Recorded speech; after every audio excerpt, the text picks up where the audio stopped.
কবিতার নাম দিয়েছি স্কুল জীবন। যখন পড়ি ক্লাস 1-এ তখন লাগে ভয়, ক্লাস 2-এ ওঠার পরেই কত আনন্দ হয়। ক্লাস 3-তে পড়তে পড়তেই ভরে উঠে যায়, বুঝতে পারি প্রাইমারি স্কুল এখন আর নাই। এখন শুধু হাই স্কুল, দেখবো এবার মজা। ক্লাস 5-এ উঠে সবাই স্যারদের ভয়ে সোজা। 6-7-এ উঠে আমরা এত বন্ধু পাই, তখন দেখি স্কুল জীবনে বন্ধুর অভাব নাই। সেই বন্ধুদের সাথেই যখন শুরু পড়াশোনার লড়াই, ক্লাস 8-9 শেষ হয়ে যায় লকডাউনের গড়াই। 2 বছর গ্যাপ দিয়ে যেই স্কুল ফিরে পেলাম, ক্লাস 10-তে দেখে আমরা হতাশ হয়ে গেলাম। 10 ক্লাস পাশ করে যেই উঠলাম 11-এ, জীবনে তখন বুঝতে পারলাম আসল আনন্দ কাকে বলে। এত আনন্দ ভালোবাসা কোথায় যে আর পাই, ক্লাস 12-এর শেষ বেলাতে সবই বোঝা যায়।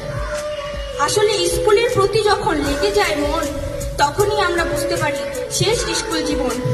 আজ সকল শিক্ষক শিক্ষিকাদের প্রণাম জানাতে চাই, স্কুল জীবনের শেষ দিনে পৌঁছে গিয়েছি তাই।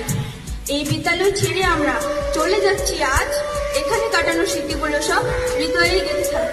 নমস্কার।